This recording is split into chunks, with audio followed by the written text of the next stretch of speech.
ಎಲ್ಲರಿಗೂ ನಮಸ್ಕಾರ. ಯಕ್ಷಗೆಜ್ಜೆ ಶಿರಸಿ ಸಮೂಹದಿಂದ ದಕ್ಷಿಣಾಮೂರ್ತಿ ಯಕ್ಷಗಾಮ ವೈದ್ಯ ಹೆಗ್ಗಾರ್ ಇವರ ಹೂವಿನ ಕೋಲು ಈ ಕಾರ್ಯಕ್ರಮದ ಅಂಗವಾಗಿ ಯಕ್ಷಗೆಜ್ಜೆ ಸಮೂಹದಿಂದ ಇವತ್ತು ನಮ್ಮ ಮನೆಯಲ್ಲಿ ತಾಳಮದ್ದಲೆ ಕಾರ್ಯಕ್ರಮ ನಡೀತಾ ಇದೆ.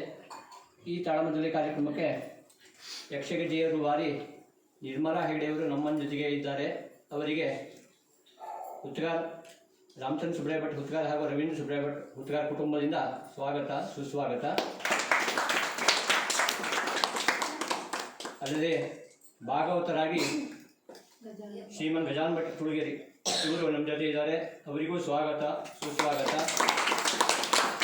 ಅಲ್ಲದೆ ಮದ್ದಳೆ ವಾದಕರಾಗಿ ಶ್ರೀಧರ್ ವೈದ್ಯ ಹೆಗ್ಗಾರ್ ಇವರು ನಮ್ಮ ಜೊತೆಗೆ ಇದ್ದಾರೆ. ಅವರೆಲ್ಲರಿಗೂ ಸ್ವಾಗತ ಸುಸ್ವಾಗತ. ಅರ್ಥಧಾರಿಗಳಾಗಿ ಕುಮಾರಿ ಸನ್ನಿಧಿ ಹಾಗೂ ಕುಮಾರ್ ಮೋಹಿತ್ ಇವರು ನಮ್ಮ ಜೊತೆ ಇದ್ದಾರೆ. ಅವರು ನಡೆಸ್ಕೊಡ್ತಾ ಇದ್ದಾರೆ ಇದನ್ನು. ಅವರಿಗೂ ಸ್ವಾಗತ ಸುಸ್ವಾಗತ. ಅಲ್ಲದೆ ಈ ಕಾರ್ಯಕ್ರಮಕ್ಕೆ ಬಂದ ತಮಗೆಲ್ಲರಿಗೂ ನಮ್ಮ ಕುಟುಂಬದಿಂದ ಸ್ವಾಗತ. ಸ್ಮರಿಸ್ತಾ ಮನೆಯ ದೇವರಿಗೆ ವಂದನೆಯನ್ನು ಸಲ್ಲಿಸ್ತಾ ಹೂವಿನ ಕೋಲು ಎನ್ನುವಂತಹ ಹೊಸ ಯಕ್ಷ ಪರಂಪರೆ ನಮ್ಮ ಉತ್ತರ ಕನ್ನಡ ಜಿಲ್ಲೆಯಲ್ಲಿ ಮೊನ್ನೆ ನವರಾತ್ರಿಯ ಪ್ರಥಮ ದಿವಸ ವೈದ್ಯ ಹೆಗ್ಗಾರಿನ ಶ್ರೀಧರ್ ವೈದ್ಯ ಅವರ ಮನೆಯಲ್ಲಿ ಆರಂಭ ಆಗಿದೆ. ಶ್ರೀಧರ್ ವೈದ್ಯ ಅವರ ಪರಿಚಯ ಈ ಭಾಗಕ್ಕೆ ಇರಲಿಕ್ಕಿಲ್ಲ. ಅವರು ನಮ್ಮ ವಾನಳ್ಳಿಯಿಂದ ಮುಂದೆ ಆ ಕಡೆ ಅಂದರೆ ಅಂಕೋಲಾ ತಾಲೂಕಿನ ವೈದ್ಯ ಹೆಗ್ಗಾರಿನವರು. ದಿವಂಗತ ಪ್ರಾಚಾರ್ಯ ನಾರಾಯಣಪ್ಪ ಉಪ್ಪೂರಲ್ಲಿ ಯಕ್ಷಗಾನವನ್ನು ಅಭ್ಯಾಸ ಮಾಡಿದವರು. ಹಾಗೆ ಆ ಕಡೆ ಉಡುಪಿ ಕುಂದಾಪುರ ಕಡೆಯಲ್ಲಿ ನಡೆಯುವಂತಹ ಈ ಹೂವಿನ ಕೋಲನ್ನು ಅವರು ಸ್ವತಃ ಆಗಲೇ ಅದರಲ್ಲಿ ನೋಡಿ ಅದರ ಅಧ್ಯಯನ ಮಾಡಿ ಜೊತೆಯಲ್ಲಿ ಅದರಲ್ಲಿ ಭಾಗವಹಿಸಿ ಅವರ ಮನಸ್ಸಿನಲ್ಲಿ ನಮ್ಮಲ್ಲೂ ಇಂತಹ ಒಂದು ಹೂವಿನ ಕೋಲನ್ನು ಆರಂಭ ಮಾಡುವ ಎನ್ನುವಂತಹ ಸಂಕಲ್ಪ ಇವತ್ತು ನಮ್ಮ ಈ ಶಿರಸಿಯ ಭಾಗಕ್ಕೆ ಚಾಲನೆಯನ್ನು ಕೊಟ್ಟಿದೆ. ಶಿರಸಿಯ ಭಾಗಕ್ಕೆ ಇದು ಪ್ರಥಮ ಕಾರ್ಯಕ್ರಮ. ನಾವು ಮೊನ್ನೆ ಅಂಕೋಲಾ ವೈದ್ಯ ಹೆಗ್ಗಾರ್ನಲ್ಲಿ ಮಾಡಿ ಆಯಿತು. ಇದು 12ನೇ ಕಾರ್ಯಕ್ರಮ. ಆದರೆ ಶಿರಸಿಯ ತಾಲೂಕಿನಲ್ಲಿ ಪ್ರಥಮ ಕಾರ್ಯಕ್ರಮ. ಹಾಗಾಗಿ ನಮ್ಮ ಈ ಭಾಗದ ಹಾಗೂ ಮನೆಯ ದೇವರನ್ನು ಸ್ಮರಿಸ್ತಾ ಈ ಒಂದು ಕಾರ್ಯಕ್ರಮಕ್ಕೆ ನಾವು ಉದ್ಯುಕ್ತರಾಗಬೇಕು. ಹೂವಿನ ಕೋಲು ಎನ್ನುವಂತಹ ಒಂದು ಈ ಯಕ್ಷಗಾನದ ಒಂದು ಅಂಗ ಇದೆಯಲ್ಲ, ಇದು ತಾಳಮದ್ದಲೆಯರ ಸ್ವರೂಪ. ತಾಳಮದ್ದಲೆಯಲ್ಲಿ ಒಂದು ಕಥೆಯನ್ನು ಕೊಡಲಿಕ್ಕೆ 4-5 ಪಾತ್ರಗಳು ಬರ್ತದೆ. ಆ 4-5 ಪಾತ್ರಗಳಿಂದ ಇಡೀ ಒಂದು ಕಥೆಯನ್ನು ನಾವು ಕೊಡ್ತೇವೆ. ಹೂವಿನ ಕೋಲಿನಲ್ಲಿ ಹಾಗಲ್ಲ. 2 ಪಾತ್ರಗಳ ಒಂದು ಸನ್ನಿವೇಶ, ಒಂದು 20 ನಿಮಿಷ, ಸ್ವಲ್ಪ ಹೆಚ್ಚು ಆಗ್ಬೋದು, ಒಂದು ಸನ್ನಿವೇಶವನ್ನು ಕಟ್ಟುವಂತಹ ಈ ಹೂವಿನ ಕೋಲು ಒಂದು ಯಕ್ಷಗಾನದ ಮತ್ತು ತಾಳಮದ್ದಲೆಯ ಒಂದು ಕಿರು ಸ್ವರೂಪ. ಯಾಕೆ ಈ ಹೂವಿನ ಕೋಲು ಬಂತು ಅಂತಂದರೆ, ಮಳೆಗಾಲದಲ್ಲಿ ಯಕ್ಷಗಾನವನ್ನು ವೃತ್ತಿ ಮಾಡುವಂತಹ ಕಲಾವಿದರು ಕೂಡ ಅವರು ಫ್ರೀ ಆಗಿರ್ತಾರೆ, ಅಥವಾ ಅವರಿಗೆ ಉದ್ಯೋಗಿ ಆದರೂ ಕೂಡ ಅವರಿಗೆ ಬೇರೆ ಯಾವುದೋ ಕಾರ್ಯಕ್ರಮದ ಒತ್ತಡ ಇರುವುದಿಲ್ಲ. ಮಕ್ಕಳು ಈ ಬಹುಶಃ ನವರಾತ್ರಿಯಲ್ಲಿ ಅವರಿಗೆ ರಜಾ ದಿನ. ಮಕ್ಕಳಿಗೆ ಯಕ್ಷಗಾನ ಪರಂಪರೆ ರೂಢಿಸುವುದಕ್ಕೂ ಆಯಿತು, ಜೊತೆಯಲ್ಲಿ ಒಂದು ಸಂಸ್ಕಾರವನ್ನು ಕೊಡುವುದಕ್ಕೂ ಆಯಿತು. ಯಕ್ಷಗಾನದಲ್ಲಿ ಏನುಂಟು ಏನಿಲ್ಲ ಎನ್ನುವಂಥ ತಮಗೆಲ್ಲ ಗೊತ್ತು. ಎಲ್ಲವೂ ಇದೆ ಇದರಲ್ಲಿ. ಕೋಲು ಕೋಲು ಎನ್ನುವಂತಹ ಪದ್ಯವನ್ನು ಮಕ್ಕಳು ಹಾಡ್ತಾರೆ. ನಾರಾಯಣ ಎನ್ನುವಂತಹ ನವಮಿ ಚೌಬದಿಯನ್ನು ಮಕ್ಕಳು ಹಾಡ್ತಾರೆ. ಈ ಹಾಡುವಾಗ ಆ ತಾಳಕ್ಕೆ ಸಂಬಂಧಪಟ್ಟಂತೆ ಮಕ್ಕಳಿಗೆ ಲಯದ ಜಾಗೃತಿ ಆಗ್ತದೆ, ತಾಳದ ಕಲ್ಪನೆ ಆಗ್ತದೆ, ಸಾಹಿತ್ಯದ ಕಲ್ಪನೆ ಆಗ್ತದೆ. ಜೊತೆಯಲ್ಲಿ ನಿಮ್ಮೆಲ್ಲರ ಮುಂದೆ ಪ್ರಸ್ತುತಿಪಡಿಸುವಂತಹ ಈ ಒಂದು ಇದುಂಟಲ್ಲ, ಅಂದರೆ ಸ್ಟೇಜ್ ಫಿಯರ್ ಅಂತ ಹೇಳ್ತೇವಲ್ಲ, ಅದು ಸಹಿತ ಹೋಗ್ತದೆ. ಹಾಗಾಗಿ ಇಂತಹ ಒಂದು ಕಾರ್ಯಕ್ರಮ ಮಕ್ಕಳಿಗೆ ತುಂಬ ಅತ್ಯಮೂಲ್ಯವಾದದ್ದು. ಮಕ್ಕಳನ್ನು ನಾವು ಮುಂದೆ ಅವರಿಗೆ ಒಂದು ವ್ಯಕ್ತಿತ್ವವನ್ನು ಕೊಡುವಂತಹ ದೃಷ್ಟಿಯಿಂದ ಇದೊಂದು ಅತ್ಯಮೂಲ್ಯವಾದ ಕಾರ್ಯಕ್ರಮ. ಇಂತಹ ಕಾರ್ಯಕ್ರಮ ನಮ್ಮಲ್ಲಿ ಸಾಕಷ್ಟು ಜರುಗಲಿ ಎನ್ನುವಂತಹದ್ದು ವೈದ್ಯರ ಅಭಿಪ್ರಾಯ. ಇದು ಕೇವಲ ಯಾರ್ಯಾರೋ ಹುಟ್ಟುಹಾಕಿದ್ದಲ್ಲ, ಹಿಂದೆ ಮಹಾರಾಜರ ಕಾಲದಿಂದ ಸಹಿತ ಇದು ಪ್ರಚಲಿತಗೊಂಡಿದೆ. ಈ ನವಮೆ ಚೌಪದಿ ಎನ್ನುವಂತಹ ಆ ಚೌಪದಿ ನೀವು ಮುಂದೆ ಕೇಳ್ತೀರಿ. ಯಾವ ಕಾಲದಲ್ಲಿ ಅದು ಕೃಷ್ಣದೇವರ ಕಾಲದಲ್ಲಿ ವಿದ್ವಾಂಸರಿಂದ ರಚಿಸಲ್ಪಟ್ಟಿದ್ದದು.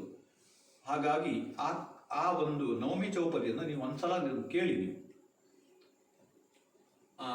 ಅದಕ್ಕೆ ನಾನು ಸಾಂಕೇತಿಕವಾಗಿ ಒಂದು ಮಾತನ್ನು ಹೇಳ್ತೇನೆ. ನಮ್ಮೆಲ್ಲರ ಗುರಿ ಏನು? ಮನುಷ್ಯನಾಗಿ ಹುಟ್ಟಿದ ಮೇಲೆ ದೇವರನ್ನು ಕಾಣಬೇಕು, ಮೋಕ್ಷವನ್ನು ಕಾಣಬೇಕು ಎನ್ನುವಂಥದ್ದು ಮನುಷ್ಯನ ಒಂದು ಗುರಿ ಅಥವಾ ಧ್ಯೇಯ. ದೇವರನ್ನು ಕಾಣಬೇಕಾದರೆ ಮನುಷ್ಯನ ಮನಸ್ಸು ಹೇಗಿರಬೇಕು? ಮಕ್ಕಳ ಮನಸ್ಸಿನಂತಿರಬೇಕು. ನಮ್ಮೆಲ್ಲರ ಮನಸ್ಸು ಮಗುವಿನ ಮನಸ್ಸಾದಾಗ ದೇವರು ನಮಗೆ ಕಾಣ್ತಾನೆ. ಅಂತಹ ಮುಗ್ಧ ಮನಸ್ಸುಗಳ ಮಕ್ಕಳು ಇವತ್ತು ದೇವರಾಗಿ ನಮ್ಮ ಮನೆಯಲ್ಲಿ ಇರ್ತಾರೆ. ಅವರಿಂದ ಬರುವಂತಹ ಆ ಒಂದು ಆಶೀರ್ವಚನದ ನುಡಿ ಇದೆಯಲ್ಲ, ಅವು ಬಂದು ಅವರು ಈ ಒಂದು ಕಲೆಯನ್ನು ಪ್ರಸ್ತುತಪಡಿಸುವ ಮೂಲಕ ಒಂದು ಪೌರಾಣಿಕವಾದಂಥ ಒಂದು ಸಂದೇಶವನ್ನು ಕೊಡ್ತಾರೆ. ಈ ಮನೆಯಲ್ಲಿ ಒಳ್ಳೆಯದಾಗಲಿ, ಈ ಮನೆಗೆಲ್ಲ ಸಂಪತ್ತು ತುಂಬಲಿ ಎನ್ನುವಂತಹ ಬಾಯಿಂದ ದೇವರಾಗಿ ಬಂದು ನಮ್ಮನ್ನು ಆಶೀರ್ವದಿಸ್ತಾರೆ. ಹಾಗಾಗಿ ಈ ಹೂವಿನ ಕೊಯ್ಲಿದೆಲ್ಲ ತುಂಬ ಅಮೂಲ್ಯವಾಗಿ ನಮ್ಮ ಮನೆಯ ಬಾಗಿಲಿಗೆ ಬಂದು ಒಂದು ಹರಸುವಂಥ ಕಾರ್ಯಕ್ರಮ, ನಮಗೆ ಒಂದು ಶ್ರೇಯಸ್ಸನ್ನು ಕೊಡುವಂಥ ಕಾರ್ಯಕ್ರಮ. ಆ ದೃಷ್ಟಿಯಿಂದ ಈ ಹೂವಿನ ಕೋಲು ನಮ್ಮ ಭಾಗದಲ್ಲಿಯೂ ಮುಂದುವರಿಯಲಿ. ಅದು ಇನ್ನು ಪ್ರತಿ ವರ್ಷ ಈ ನವರಾತ್ರಿ ಇರಲಿ ಅಥವಾ ಬೇರೆ ಅವಧಿಯಲ್ಲೂ ಕೂಡ ಇಂತಹ ಕಾರ್ಯಕ್ರಮಗಳು ನಮ್ಮ ಮನೆಯಲ್ಲಿ ಜರುಗಲಿ. ಅದಕ್ಕೆ ನಾವೇನು ಸುಗ್ಗಿಯವರು ಎಲ್ಲ ಬರ್ತಾರಲ್ಲ, ಹಾಗೆ ಒಂದು ಸಾಂಪ್ರದಾಯಿಕವಾಗಿ ಏನೋ ಒಂದು ಕಿರುಗಾಣಿಕೆ ನಿರ್ದಿಷ್ಟ ಅಂತಿಲ್ಲ, ಅವರನ್ನು ಗೌರವಿಸಿಕೊಳ್ಳುವಂಥದ್ದು ನಮ್ಮ ಪದ್ಧತಿ. ಈ ರೀತಿಯಲ್ಲಿ ನಾವು ಮಕ್ಕಳನ್ನು ಪ್ರೋತ್ಸಾಹಿಸುವ ಈ ಒಂದು ಪರಂಪರೆ ನಮ್ಮಲ್ಲಿಯೂ ಕೂಡ ಬೆಳೆಸುವ ಅಂತ ಹೇಳ್ತಾ, ಇಂತಹ ಸಂಕಲ್ಪಕ್ಕೆ ಕಾರಣರಾದಂಥ ಶ್ರೀಧರ ವೈದ್ಯ ಅವರನ್ನು ನಾವು ಈ ಒಂದು ತುಂಬೂರದಿಂದ ಸ್ವಾಗತಿಸ್ತಾ, ಅವರಿಗೆ ಅಭಿನಂದಿಸ್ತಾ ಮತ್ತೊಮ್ಮೆ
ನಾರಾಯಣಾಯ ನಮೋ ನಾರಾಯಣಾಯ ನಾಭಿಕಮಲಕ್ಕೆ ನಮೋ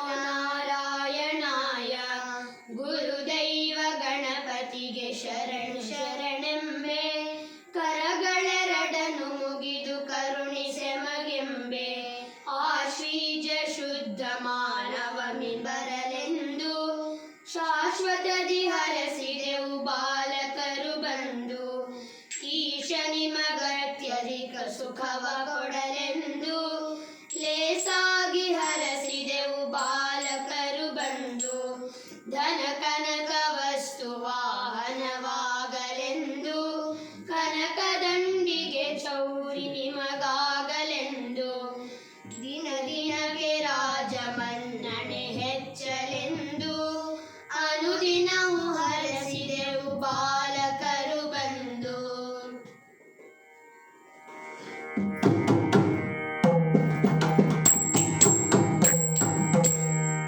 ಇಂದಿರೆಗೆ ತಲೆಬಾಗಿ ಪರಮಾನಂದ ಭಕ್ತಿಯೊಳಗನ ಧ್ಯಾನಿಸಿ ವಂದಿಸುವೆ ಶಾರದಿಗೆ ಚಕ್ರಾದ್ಯಮರ ರಿಂಗಿರಗಿ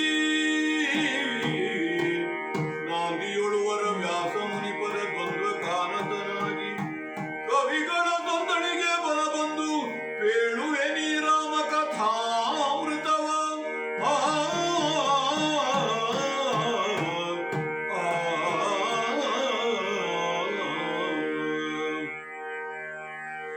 ರಾಮನು ಲಕ್ಷ್ಮಣ ಜನಕ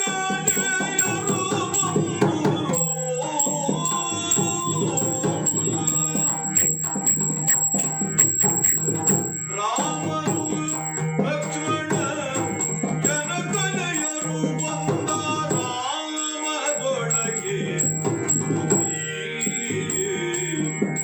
ಆರಾಮದೊಳಗೆ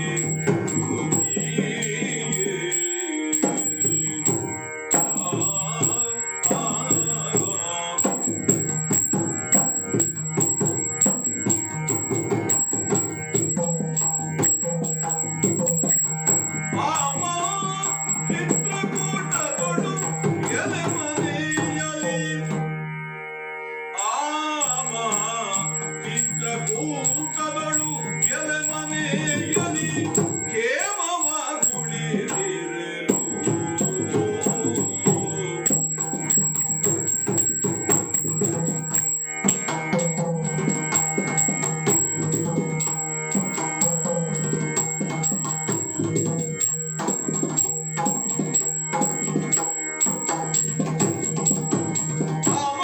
ಚಿತ್ರಕೂಟದೊಳು ಎಲೆ ಮನೆಯಲ್ಲಿ ಕೇಮವ ಕುಳಿರಿರಲು ತಾವು ಕೇಮವ ಕುಳಿರಿರಲು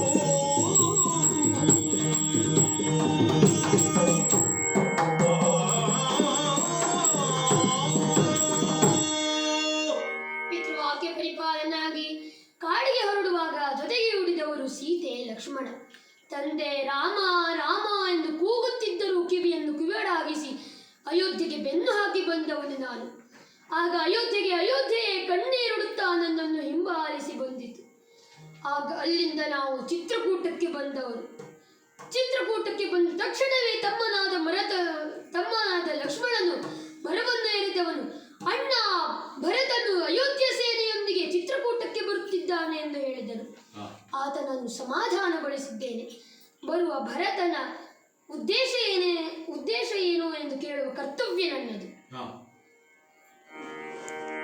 ಎಂದು ತಮ್ಮೋಳ್ ಆಡುತ್ತಿರಲು ಒಂದು ಭರತನ ತವನಿಳಿದು ಎಂದ ರಾಮಚಂದ್ರನಿಗೆ ವಂದಿಸಿದನು.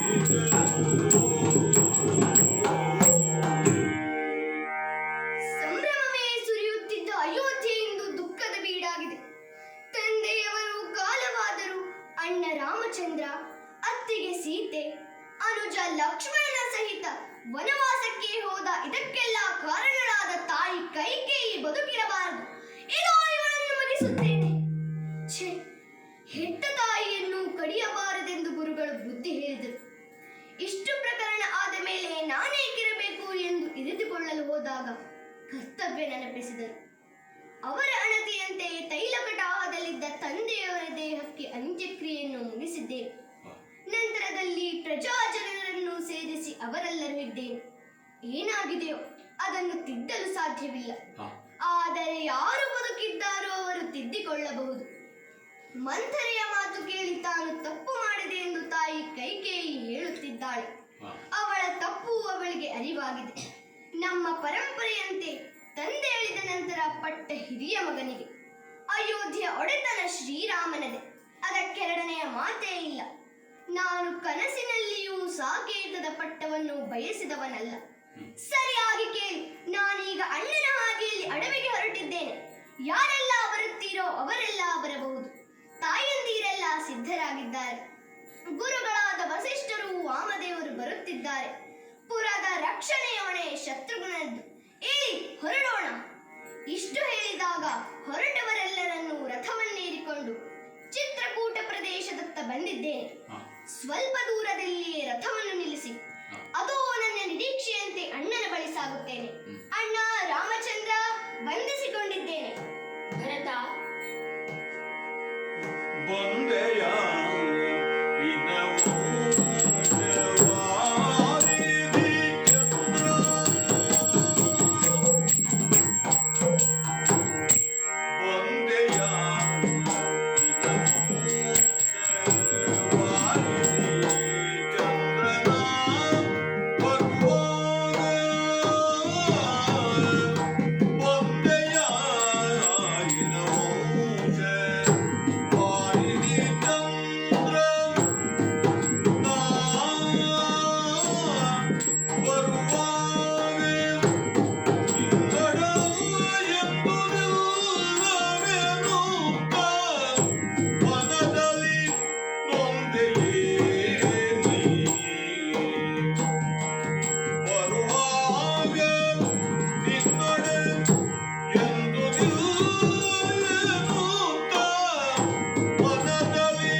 ಯಾಕೆ ಮುಖದಲ್ಲಿ ದಣಿವು, ಬೇಸರ?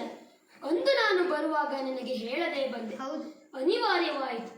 ಸೂರ್ಯವಂಶ ಸಂತಾನಕ್ಕಾಗಿ ಹಂಬಲಿಸುತ್ತಿದ್ದಾಗ ನಾವು 4 ಜನ ಹುಟ್ಟಿದೆವು. ಮೊದಲು ಹುಟ್ಟಿದವನು ನಾನು. ನನಗೆ ರಾಮ ಎಂದು ಕರೆದರೆ ಸೂರ್ಯವಂಶ ವಾರಿದಿಗೆ ಭರತ ಬಂತು ಎಂದು ನನಗೆ ಭರತ ಎಂದು ಕರೆದರು. ತಂದೆ ತಾಯರ ಭರವಸೆಯನ್ನು ಹೆಚ್ಚಿಸಿದವನು ನೀನು. ಓಡೋಡಿ ಬಂದ ಎಲ್ಲ ಕ್ಷೇಮವೇ ಮಗು? ನಾವು ಬರುವಾಗ ಬಹಳ ದುಃಖದಲ್ಲಿದ್ದರು ನಮ್ಮ ತಂದೆ. ಮಾತು ತನ್ನದೆಯಾದರೂ ಮನಸ್ಸು ಒಪ್ಪುತ್ತಿರಲಿಲ್ಲ. ನೀನು ಕಾಡಿಗೆ ಹೋಗಬೇಡ ಅನ್ನುತ್ತಲೇ ಮಂತ್ರಿಯನ್ನು ಕರೆದು ರಥದಲ್ಲಿ ಬಿಟ್ಟು ಬಾ ಎಂದಿದ್ದ. ಅವನ ಗೊಂದಲ ನಮಗೆ ವೇದನೆಯನ್ನು ತಂದಿತ್ತು. ಮನೆಯಲ್ಲಿದ್ದರೆ 4 ಜನ ಒಟ್ಟಿಗೆ ಇರುವುದು ನಮ್ಮ ರೂಢಿಯಾಗಿತ್ತು. ಲಕ್ಷ್ಮಣನೊಂದಿಗಿದ್ದರು. ಈಗ ನೀನು ಬಂದರು ಶತ್ರುಘ್ನನೊಬ್ಬ ಇಲ್ಲವಲ್ಲ ಎಂದೇ ಎನಿಸುತ್ತದೆ. ವಾತ್ಸಲ್ಯ ಎಂದರೆ ಅದೇ ಅಲ್ಲವೇ? ಶತ್ರುಘ್ನ ಹೇಗಿದ್ದಾನೆ? ಅಯೋಧ್ಯೆಯ ಪ್ರಜಾಜನರು ನನ್ನನ್ನು ಹಿಂಬಾಲಿಸಿ ಗಂಗೆ ತಟದವರೆಗೂ ಬಂದಿದ್ದರು. ಈಗ ಅವರೆಲ್ಲ ನಿನ್ನ ಆಳ್ವಿಕೆಯ ಸಹಕಾರಿಗಳಾಗಿ ಹೊಂದಿಕೊಂಡಿದ್ದಾರೆಯೇ? ಎಲ್ಲ ಕುಶಲವೇ ಭರತ? ಓಹೋಹೋ, ಅಯೋಧ್ಯೆಯೇ ಬರುತ್ತಿದೆ. ನಾನೊಬ್ಬನೇ ಮಾತನಾಡುತ್ತಿದ್ದೇನೆ, ನೀನು ತಲೆ ತಗ್ಗಿಸಿ ನಿಂತಿದ್ದೀಯ. ಏನಾಯಿತು? ಏನು ಮುಖದಲ್ಲಿ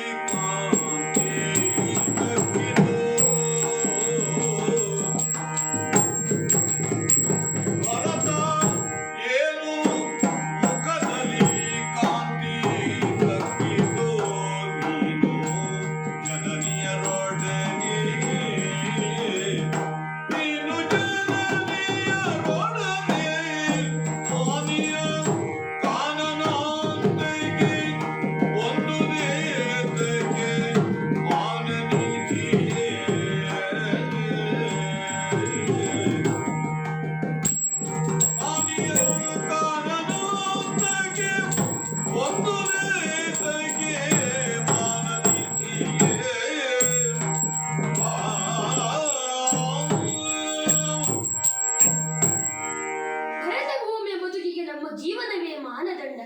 ಮಾನನಿಧಿ, ಏನಾಯಿತು ಹೇಳಬಾರದೆ? ಅಣ್ಣ ಅಣ್ಣಾಶ್ರಿತ ಪೋಷ ಕೇಳು ನಿನ್ನೆ ಪಿತ ಕೊಡುವಿದ ಮೇಲೆ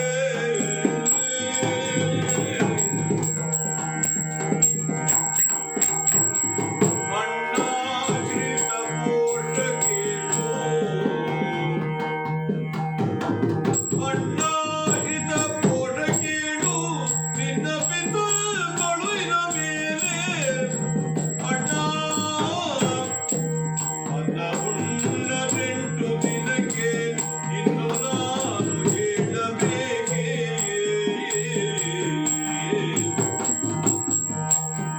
ಅನ್ನ ಉಣ್ಣದೆಂಟು ದಿನಕ್ಕೆ ಇನ್ನು ನಾನು ಹೇಳಬೇಕೇ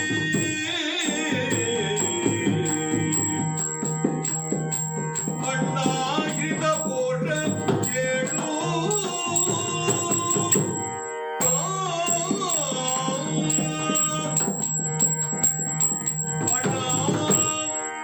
ಕಾಡಿಗೆ ಹೊರಟ ನಿಂತ ನಿನ್ನನ್ನು ತಂದೆಯವರು ಕರೆದು ಕರೆದು ಕೂಗಿದರಂತೆ. ಒಂದು ತುತ್ತು ಅನ್ನ ತಿಂದು ಹೋಗು ಎಂದು ಅಂಗಲಾಚಿದರಂತೆ. ನೀನು ತಿರುಗಿ ನೋಡದೆ ಮುಂದೆ ಬಂದೆಯಂತೆ. ರಾಮನುಣ್ಣದ ಅನ್ನವನ್ನು ತಿನ್ನಲಾರೆ ಎಂದು ರಾಮನಾಮವನ್ನೇ ಆಹಾರವಾಗಿಸಿಕೊಂಡು ಉಸಿರುಗೊಮ್ಮೆ ರಾಮ ರಾಮ ಎನ್ನುತ್ತ 8 ದಿನ ಜೀವ ಹಿಡಿದಿದ್ದರಂತೆ. ನೀನು ಕಾನನಕ್ಕೆ ಬಂದೆ, ಕಾಣದ ಲೋಕಕ್ಕೆ ಹೋದರು ನಮ್ಮ ತಂದೆ. ಅಯ್ಯೋ, ಹೀಗಾಯಿತೆ. ವಿಷಯ ಕೇಳಿದ ಮರುಕ್ಷಣ ಸೀತೆ ಧರೆಗೊರಗಿದಳು. ತಮ್ಮ ತಂದೆಯ ಕೊನೆಯ ಕಾಲಕ್ಕೆ ಒದಗದ ಮಕ್ಕಳಾದವು ಎಂದು ತನ್ನನ್ನು ತಾನೇ ಎಳೆದುಕೊಂಡ. ನಿಜವಾಗಿಯೂ ಸಹಿಸಲಾಗದ ವಿಷಯವೇ ಹೌದು. ಶಿವ ಶಿವ, ಮರಣ ಕೊದಗದ ಮಕ್ಕಳಾದೆವು ನಾವು ಮರಣ ಕೊದಗದ ಮಕ್ಕಳಾದೆವು ಮರುಗಿ ಮಾಡುವುದೇನು ಮುಂದಕ್ಕೆ ಮರುಗಿ ಮಾಡುವುದೇನು ತಂದೆಯ ಸ್ಮರಣೆಯಲ್ಲಿ ಕಣ್ಣೀರ ತರ್ಪಣವಿವೆ ತಂದೆಯ ಸ್ಮರಣೆಯಲ್ಲಿ ಕಣ್ಣೀರ ತರ್ಪಣವಿವೆ ತಾನೆನುತ್ತ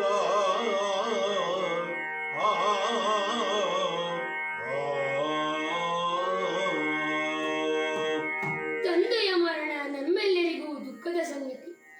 ಮರಣ ನಮ್ಮ ಕೈಯಲ್ಲಿಲ್ಲ. ಮಕ್ಕಳು ಹೊತ್ತೇ ಇಲ್ಲದಾಗ ಮರಣ ಬರಲಿ ಎಂಬ ಶಾಪದಲ್ಲಿ ವರವನ್ನು ಕಂಡಿದ್ದ ನನ್ನ ಅಪ್ಪನಿಗೆ ತಾನು ನೀಡಿದ ವರವೇ ಶಾಪವಾಯಿತಲ್ಲ. ಇಲ್ಲಿ ವಿಧಿಯೇ ದೊಡ್ಡದು. ಯಾರ ಸಾವಿಗೆ ಯಾರೂ ಕಾರಣರಲ್ಲ. ಕಾಡಿನಲ್ಲಿದ್ದರೂ ಕರ್ತವ್ಯಕ್ಕೆ ಚ್ಯುತಿ ಬರಬಾರದು. ಶ್ರದ್ಧೆಯಿಂದ ತರ್ಪಣವಿತ್ತು ಮೃತರಾತ್ಮಕ್ಕೆ ಸದ್ಗತಿಯನ್ನು ಕೋರಬೇಕು. ಬನ್ನಿ, ಎಲ್ಲರೂ ನದಿಯ ತೀರಕ್ಕೆ ಹೋಗೋಣ. ಯಾವೆಲ್ಲ ಕರ್ತವ್ಯಗಳು ಮಕ್ಕಳಿಂದ ಆಗಬೇಕಿತ್ತೋ ಅವೆಲ್ಲ ಕರ್ತವ್ಯಗಳು ಸಂಪೂರ್ಣವಾಗಿವೆ. ಮಗು ಭರತ, ಬಂದುಲೇ ಸಾಯು ನೀವು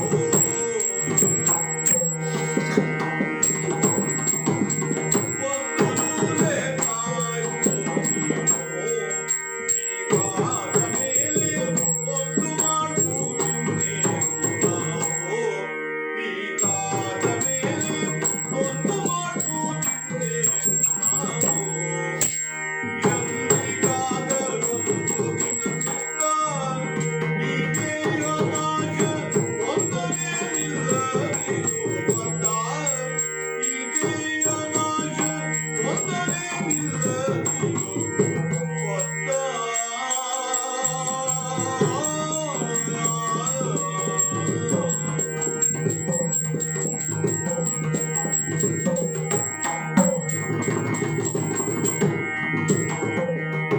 ಬಂದುಲೇ ಸಾಯು ನೀವು ಈಗಾದ ಮೇಲೆ ಒಂದು ಮಾಡುವುದಿನ್ನೇನು ನಾವು ಭರತ, ಬರುವಾಗ ಅಯೋಧ್ಯೆಯನ್ನೇ ಕರೆತಂದೆ. ಹೌದು. ನಿನ್ನ ಪ್ರೀತಿ ಅಯೋಧ್ಯೆಯವರ ಆದರ ನನಗರ್ಥವಾಗುತ್ತದೆ. ಆದರೆ ಅರಣ್ಯ ಅರಣ್ಯವಾಗಿಯೇ ಇರಬೇಕು, ಅಯೋಧ್ಯೆ ಅಯೋಧ್ಯೆಯಾಗಿಯೇ ಇರಬೇಕು. ಹಾಗಾಗಿ ಆದಷ್ಟು ಬೇಗ ಇವರನ್ನೆಲ್ಲ ಕರೆದುಕೊಂಡು ಅಯೋಧ್ಯೆಗೆ ಮರಳು. ಚಂದವಾಗಿ ಆಡು. ನಾವೆಲ್ಲ ಒಟ್ಟಿಗೆ ಇರಬೇಕೆಂಬ ನಮ್ಮೆಲ್ಲರ ಬಯಕೆ ಸರಿ. ಸರಿಯಾದದ್ದು. ಆದರೆ ಈಗ ನಮ್ಮ ಪಾಲಿಗೆ ಬಂದ ಕರ್ತವ್ಯ ನಮಗೆ ಮುಖ್ಯ. ವನವಾಸ ಮುಗಿದಾಗ ಅರಮನೆಯ ವಾಸಕ್ಕೆ ನಾನು, ಲಕ್ಷ್ಮಣ ಹಾಗೂ ಸೀತೆ ಬಂದೆವು. ಹಾಗಾಗಿ ಇವರನ್ನೆಲ್ಲ ಕರೆದುಕೊಂಡು ತಕ್ಷಣ ಹೊರಡಬೇಕು. ಹೇಳು ಮಗು. ನಾವು ಅಯೋಧ್ಯೆಗೆ ಹೋಗುವುದಕ್ಕೆ ಬಂದವರು. ಆದರೆ ಅಣ್ಣ ಅಣ್ಣ ನೀವು ಮೂವರ ರಂಗದೊಳಿರುವಾಗ, ಅಣ್ಣ ನೀವು ಮೂವರ ರಂಗದೊಳಿರುವಾಗ, ಬಣ್ಣವೇ ನನಗೆ ಪುರು, ಅಣ್ಣ ಬಣ್ಣವೇ ನನಗೆ ಪುರು. ಪುಣ್ಯ ಪುರುಷನಿಂದ ಪಾದವ ಬಿಡಲೆಂದು, ಪುಣ್ಯ ಪುರುಷನಿಂದ ಪಾದವ ಬಿಡಲೆಂದು, ಬಣ್ಣ ನೀರನ್ನು ತುಂಬಿದ. ಅಣ್ಣ, ತಂದೆಯ ಸಾವಿನ ಸುದ್ದಿ ಹೇಳುವುದಕ್ಕೆ ಬಂದವರು ಅಂದುಕೊಂಡೆಯ. ನೀನು ಅತ್ತಿಗೆ ಸೀತೆ, ತಮ್ಮ ಲಕ್ಷ್ಮಣ, 3 ಜನ ಕಾಡಿನಲ್ಲಿ ಕಾಷಾಯ ವಸ್ತ್ರ ಧರಿಸಿಕೊಂಡು ಎಲೆಮನೆಯಲ್ಲಿ ಉಳಿಯುವುದು. ತಲೆಗೆ ಎಣ್ಣೆ ಇಲ್ಲ, ಕೂದಲಿಗೆ ಹಣಿಗೆ ಇಲ್ಲ, ಉಡುವ ವಸ್ತ್ರ ಮೈಗೆ ಹಿತವಲ್ಲ, ಉಣ್ಣುವ ಅನ್ನ ಹಸಿವಿಗೆ ವಿನಃ ರುಚಿಗಲ್ಲ. ಇಂಥ ಸ್ಥಿತಿಯಲ್ಲಿ ನೀವು ಕಾಂತಾರದಲ್ಲಿರುವುದು, ನಾನು ಅರಮನೆಯಲ್ಲಿ ಮೆರೆಯುವುದು. ಈ ಅಂತರವನ್ನು ನಾನು ಸಹಿಸಲಾರೆ ಅಣ್ಣ. ನಿನ್ನನ್ನು ಕರೆತರುತ್ತೇನೆ ಎಂದು ಇಲ್ಲಿಗೆ ಬಂದಿದ್ದೇನೆ. ಅದೇ ಆಸೆಯಿಂದ ಇವರೆಲ್ಲರೂ ನನ್ನ ಜೊತೆ ಬಂದಿದ್ದಾರೆ. ನನಗೆ ಈ ಅಯೋಧ್ಯಾಧಿಕಾರ ಬೇಕಿಲ್ಲ ಎಂದು ನನ್ನ ಎದೆ ಬಗೆದು ತೋರಿಸಿದರೂ ಜನ ನಂಬುವುದಿಲ್ಲ. ಅಹಲ್ಯೆಯನ್ನು ಉದ್ಧಾರ ಮಾಡಿದ ಪಾದದ ಸೇವೆ ಮಾಡಿದರೆ ನನ್ನ ಪಾಪ ತೊಳೆದಿತ್ತು ಎಂದು ಭಾವಿಸಿ ಬಂದಿದ್ದೇನೆ. ದೂರ ಮಾಡಬೇಡ. ನೀನು ಬಂದರೆ ಅಯೋಧ್ಯೆಗೆ ಹೋಗುವುದು, ಅದಿಲ್ಲವಾದರೆ ನನಗೂ ವನವಾಸವೇ ಅಣ್ಣ. ಭರತ, ಭಗವಾನ್ ಭಾಸ್ಕರನ ವಂಶದವರು ನಾವು. ಧರ್ಮಕ್ಕೆ ಸತ್ಯವೇ ತಳಹದಿ. ಕೈಕಾದೇವಿಯನ್ನು ಮದುವೆಯಾಗುವಾಗ ದಶರಥನು ಸಂತಾನಾಪೇಕ್ಷೆ ಎನ್ನುವುದನ್ನೇ ಬಿಂಬಿಸಲಾಗಿತ್ತು ಎನ್ನುವುದು ಮುಖ್ಯ. ಅವಳಪ್ಪನಿಗೂ ಅದು ಸಮ್ಮತವಾದ ಮಾತಾಗಿತ್ತು. ಇದು ಸತ್ಯ. ಇದನ್ನು ಮೀರಿ ನಡೆಯುವುದಕ್ಕೆ ನಮಗೆ ಅಧಿಕಾರವಿಲ್ಲ. ಹಾಗಾಗಿ ನಾನು ಹೇಳಿದಂತೆ ಕೇಳು. ಎಲ್ಲರನ್ನೂ ಕರೆದುಕೊಂಡು ಅಯೋಧ್ಯೆಗೆ ಮರಳು. ಅಣ್ಣ, ನಿನ್ನ ಮಾತಿನ ಸೂಕ್ಷ್ಮ ನನಗರ್ಥವಾಗದೇನು. ನಾನು ಹೇಳಿದ್ದು ನಿನ್ನ ತಮ್ಮ ಎಂದಾದರೆ, ನೀನು ಹೇಳಿದ್ದು ನಾನು ಕೈಕೇಯಿಯ ಮಗ ಎಂದು. ಈ ಅವಿವೇಕಿ ಹೆಣ್ಣಿನ ಮಾತಿಗೆ ಎಲ್ಲಿಲ್ಲದ ಬೆಲೆ. ಯಾಕೆ ಹೀಗೆ ಮಾಡಿದೆ ಹೇಳು ಅಣ್ಣ. ನನ್ನನ್ನು ನಂಬಿ ನನಗೆ ಅಯೋಧ್ಯಾಧಿಕಾರ ಬೇಕಿಲ್ಲ. ರಾಮನಿಗೆ ಈ ಸಿಂಹಾಸನ ಮೀಸಲು ಎಂದು ಆಣೆ ಮಾಡಿ ಹೇಳುತ್ತೇನೆ. ನನ್ನ ಮನಸ್ಸೊಪ್ಪದೆ ಈ ಸತ್ಯವನ್ನು ನಾನು ಹೇಗೆ ಸಹಿಸಲಿ? ಅಯೋಧ್ಯೆಯ ಮಾತನ್ನು ಕೇಳು, ಅರಮನೆಗೆ ಬಾ. ಭರತ, ಕನಸಿನಲ್ಲಿ ಕಂಡುದನ್ನು ಪ್ರತ್ಯಕ್ಷದಲ್ಲಿ ಆಚರಿಸಿದವನು ಹರಿಶ್ಚಂದ್ರ. ಪರಂಪರೆ ಜೀವಂತ ಪ್ರವಾಹ. ಅಯೋಧ್ಯೆಯನ್ನು ರಾಮನಾಳಿದರೇನು, ಭರತನಾಳಿದರೇನು, ಪ್ರಜರಿಗೆ ಉತ್ತಮ ಆಡಳಿತ ಬೇಕು ಅಷ್ಟೇ. ಆರಂಭದಲ್ಲಿ ಅವರ ನಿರೀಕ್ಷೆ ಹುಸಿಯಾಯಿತೆಂಬ ಬೇಸರ ಇರಬಹುದು. ದಿನಗಳೆದಂತೆ ದಶರಥನ ಮಗ ಆಳುತ್ತಿದ್ದಾನೆಂಬ ಸಮಾಧಾನ ಅವರಿಗೂ ಬರುತ್ತದೆ. ಹೋಗು ಅಯೋಧ್ಯೆಗೆ. ಅಣ್ಣ, ಹೌದಲ್ಲ, ನಾವು 4ರಲ್ಲಿ ಯಾರು ಆಳಿದರೂ ಆಗುತ್ತದಲ್ಲವೇ? ಹಾಗಾದರೆ ನಾನು ವನವಾಸ ಮಾಡ್ತೇನೆ, ನೀನು ಅಯೋಧ್ಯೆಗೆ ಹೋಗು. ಯುಕ್ತಿಯಿಂದ ನನ್ನನ್ನು ಕಟ್ಟಿ ಹಾಕುವ ಯತ್ನ ಮಾಡುತ್ತೀಯೇ.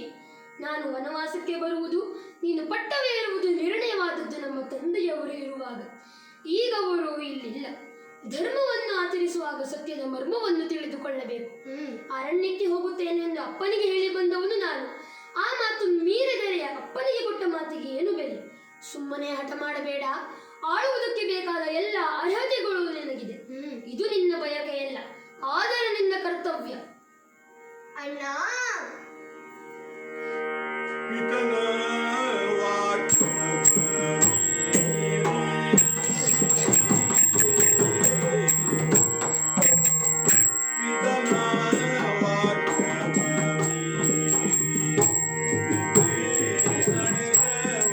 ನಿರ್ಮಲ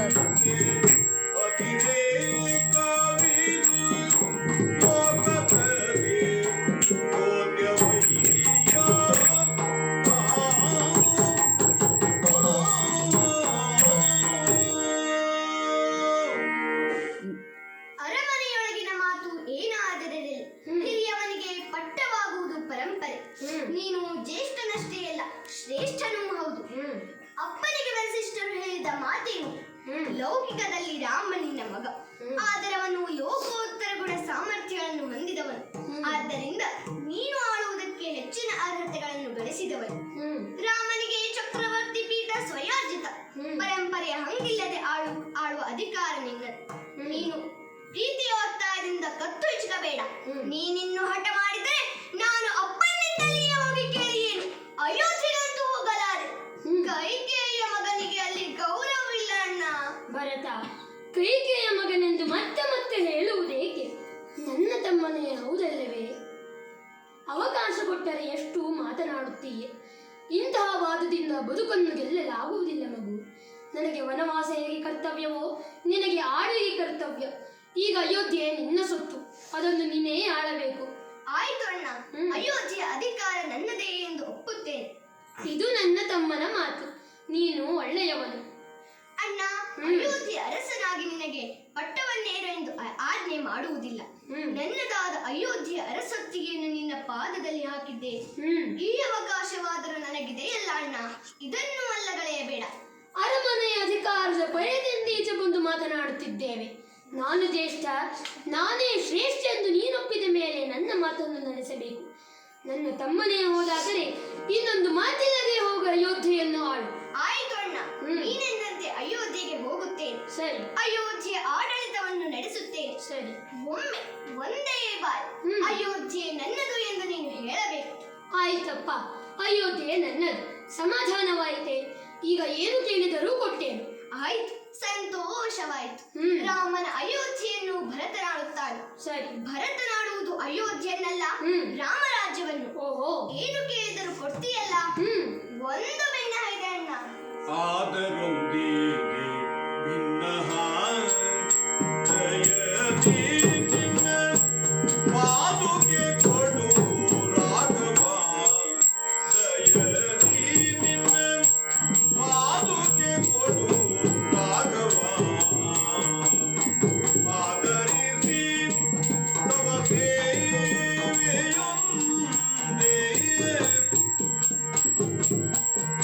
ಕಾದು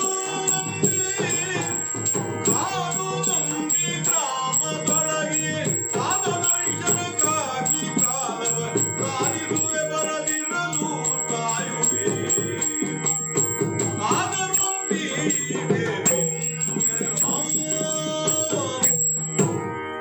ಅಯೋಧ್ಯೆಯ ಜನಮಾನಸವನ್ನು ಗೆದ್ದಿದ್ದು ಅರಮನೆಯ ನುಡಿಯಲ್ಲ, ಶ್ರೀರಾಮನ ನಡೆ.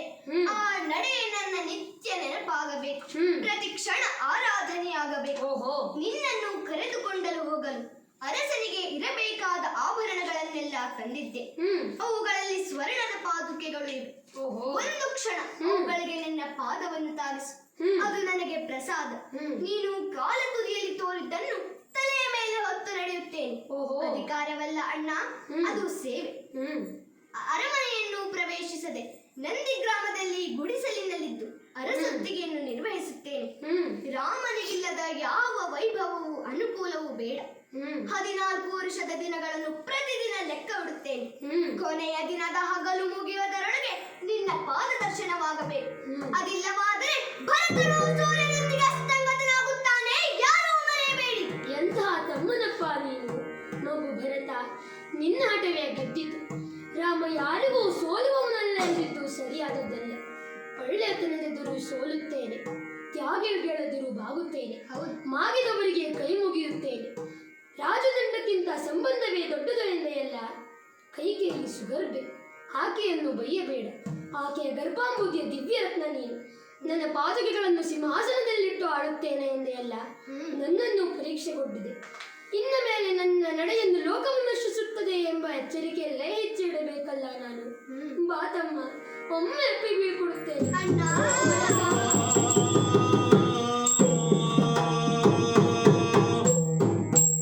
ಎಲ್ಲರನ್ನೂ ಸರಿಯಾಗಿ ನೋಡಿ. ಅಮ್ಮಂದಿರಿಗೆ ವೃದ್ಧಾಪ್ಯದ ಕಷ್ಟ ತಿಳಿಯದಿರಲಿ. ಪ್ರಜೆಗಳಲ್ಲಿ ನೀತಿಯ ನಿಷ್ಠ ಬಲವಾಗಲಿ.